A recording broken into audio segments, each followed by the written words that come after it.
ನಮಸ್ಕಾರ ಸ್ನೇಹಿತರೆ. ಆಸ್ಟ್ರೇಲಿಯಾ ವಿರುದ್ಧ ವಿಶ್ವಕಪ್ನ ಫೈನಲ್ ಪಂದ್ಯ ಸೋತ ಬಳಿಕ ಸಿಡಿದೆದ್ದ ಮಹೇಂದ್ರ ಸಿಂಗ್ ಧೋನಿ ಸೋಲಿಗೆ 5 ಕಾರಣಗಳನ್ನ ಕೊಟ್ಟ ಎಂಎಸ್ ಧೋನಿ. ಅಷ್ಟಕ್ಕೂ ಫೈನಲ್ ಪಂದ್ಯದಲ್ಲಿ ಟೀಂ ಇಂಡಿಯಾದ ಸೋಲಿಗೆ ಕಾರಣವಾಗಿರುವ ಆ 5 ಅಂಶಗಳು ಯಾವುವು ಗೊತ್ತಾ?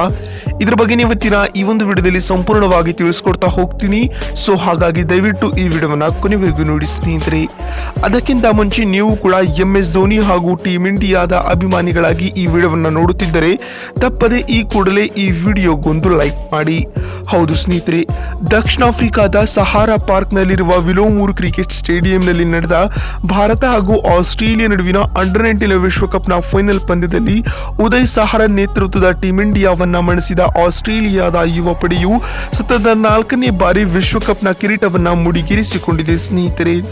ಈ ಒಂದು ಪಂದ್ಯದಲ್ಲಿ ಟಾಸ್ ಗೆದ್ದು ಮೊದಲು ಬ್ಯಾಟಿಂಗ್ ಮಾಡಿದ ಆಸ್ಟ್ರೇಲಿಯಾ ತಂಡವು ತನ್ನ ನಿಗದಿತ 50 ಓವರ್ಗಳಲ್ಲಿ 7 ವಿಕೆಟ್ ಕಳೆದುಕೊಂಡು 254 ರನ್ ಕಲೆ ಹಾಕಿತ್ತು. ಇನ್ನು ಈ ಸ್ಪರ್ಧಾತ್ಮಕ ಗುರಿಯನ್ನ ಬೆನ್ನಟ್ಟಿದ ಭಾರತ ತಂಡವು ಮತ್ತೊಮ್ಮೆ ಫೈನಲ್ ಪಂದ್ಯದಲ್ಲಿ ಪ್ರೆಷರ್ಗೆ ಒಳಗಾಗಿ ಕೇವಲ 174 ರನ್ಗಳಿಗೆ ಆಲ್ಔಟ್ ಆಗುವ ಮೂಲಕ 79 ರನ್ಗಳ ಭರ್ಜರಿ ಗೆಲುವನ್ನ ಆಸ್ಟ್ರೇಲಿಯಾ ತಂಡವು ದಾಖಲಿಸಿತ್ತು. ಇದರೊಂದಿಗೆ ದಾಖಲೆಯ 6ನೇ ಬಾರಿ ವಿಶ್ವ ಚಾಂಪಿಯನ್ ಆಗುವ ಟೀಂ ಇಂಡಿಯಾದ ಕನಸು ನುಚ್ಚು ನೂರಾಯಿತು ಸ್ನೇಹಿತರೆ. ಇದೀಗ ಭಾರತದ ಈ ಹೀನಾಯ ಸೋಲಿನ ಬಳಿಕ ಸಿಡಿದೆದ್ದ ಟೀಂ ಇಂಡಿಯಾ ತಂಡದ ಮಾಜಿ ನಾಯಕ ಎಂಎಸ್ ಧೋನಿ ರವರು ಟೀಂ ಇಂಡಿಯಾದ ಸೋಲಿಗೆ 5 ಪ್ರಮುಖ ಕಾರಣಗಳನ್ನ ನೀಡಿದ್ದಾರೆ. ಅಷ್ಟಕ್ಕೂ ವಿಶ್ವಕಪ್ನಲ್ಲಿ ಭಾರತದ ಸೋಲಿಗೆ ಕಾರಣವಾಗಿರುವ ಆ 5 ಅಂಶಗಳು ಯಾವುವು ಅಂತ ನೋಡುವುದಾದ್ರೆ, ಮೊದಲನೇ ಕಾರಣವನ್ನ ಕೊಟ್ಟಿರುವ ಧೋನಿ ರವರು ಈ ರೀತಿಯಾಗಿ ಹೇಳಿದ್ದಾರೆ. ಮೊದಲನೇ ರೀಸನ್ ಬಂದ್ಬಿಟ್ಟು, ಇಂದಿನ ಪಂದ್ಯದಲ್ಲಿ ನಮ್ಮ ತಂಡದ ಬ್ಯಾಟಿಂಗ್ ಚೆನ್ನಾಗಿರಲಿಲ್ಲ. 250 ಟಾರ್ಗೆಟ್ ಮಾಡುವಾಗ ತಂಡದ ಪ್ರತಿಯೊಬ್ಬ ಆಟಗಾರನು ತನ್ನ ಕೈಲಾದಷ್ಟು ರನ್ಗಳ ಕೊಡುಗೆ ನೀಡಬೇಕು. ಆದರೆ ಟೀಂ ಇಂಡಿಯಾದ ಟಾಪ್ ಆರ್ಡರ್ ಆಟಗಾರರು ವೈಫಲ್ಯವನ್ನ ಅನುಭವಿಸಿದರು. ಇದು ಸೋಲಿಗೆ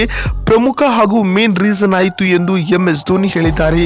ಇನ್ನು ಎರಡನೇ ಕಾರಣವನ್ನ ಬಿಚ್ಚಿಟ್ಟಿರುವ ಧೋನಿ ರವರು ತಂಡದ ಬೌಲಿಂಗ್ ಕೂಡ ಉತ್ತಮವಾಗಿರಲಿಲ್ಲ. ರಾಜ್ ಲಿಂಬಾನಿ ರವರನ್ನ ಹೊರತುಪಡಿಸಿ ಉಳಿದ ಯಾವ ಆಟಗಾರನು ಕೂಡ ಹೇಳಿಕೊಳ್ಳುವಂತೆ ಬೌಲಿಂಗ್ ಮಾಡಿಲ್ಲ. ಇದು ಕೂಡ ಸೋಲಿಗೆ ಪ್ರಮುಖ ಕಾರಣವಾಯಿತು ಎಂದು ಧೋನಿ ಹೇಳಿದ್ದಾರೆ. ಇನ್ನು ಮೂರನೇ ಕಾರಣವನ್ನ ಕೊಟ್ಟಿರುವ ಎಂಎಸ್ ಧೋನಿ ರವರು ಈ ರೀತಿಯಾಗಿ ಹೇಳಿದ್ದಾರೆ. ತಂಡದ ಫೀಲ್ಡಿಂಗ್ ಕಳಪೆಯಾಗಿತ್ತು. ಫೀಲ್ಡಿಂಗ್ ನಿಂದಾಗಿ ನಮ್ಮ ತಂಡವು 20 ಅಥವಾ 25ಕ್ಕಿಂತಲೂ ಹೆಚ್ಚು ರನ್ಗಳನ್ನ ಸೇವ್ ಮಾಡಬಹುದಾಗಿತ್ತು. ಆದರೆ ತಂಡದ ಆಟಗಾರರು ಮೈದಾನದಲ್ಲಿ ಆಕ್ಟಿವ್ ಆಗಿರಲಿಲ್ಲ. ಇದು ಕೂಡ ಟೀಂ ಇಂಡಿಯಾಗೆ ಫೈನಲ್ ಪಂದ್ಯದಲ್ಲಿ ಕಾಸ್ಟ್ಲಿ ಆಯಿತು ಎಂದು ಎಂಎಸ್ ಧೋನಿ ಹೇಳಿದ್ದಾರೆ. ಇನ್ನು 4ನೇ ಕಾರಣವನ್ನ ಕೊಟ್ಟಿರುವ ಅವರು ತಂಡದ ನಾಯಕತ್ವವು ಕೂಡ ಉತ್ತಮವಾಗಿರಲಿಲ್ಲ ಎಂದು ಹೇಳಿದ್ದಾರೆ ಸ್ನೇಹಿತರೆ. ನಾಯಕನು ಸರಿಯಾದ ಸಮಯದಲ್ಲಿ ಯಾವ ಬೌಲರ್ಗಳನ್ನ ಬಳಸಿಕೊಳ್ಳಬೇಕು ಎನ್ನುವುದರ ಕುರಿತು ಗಮನವನ್ನ ನೀಡಿಲ್ಲ. ಇದೇ ಕಾರಣದಿಂದಾಗಿ ಆಸ್ಟ್ರೇಲಿಯಾವು ಫೈನಲ್ ಪಂದ್ಯದಲ್ಲಿ 250 ರನ್ ಬಾರಿಸಲು ಸಾಧ್ಯವಾಯಿತು ಎಂದು ಎಂಎಸ್ ಧೋನಿ ಹೇಳಿದ್ದಾರೆ. ಇನ್ನು 5ನೇ ಹಾಗೂ ಅಂತಿಮ ಪ್ರಮುಖ ಕಾರಣವನ್ನ ನೀಡಿರುವ ಧೋನಿ ರವರು ಈ ರೀತಿ ಹೇಳಿದ್ದಾರೆ.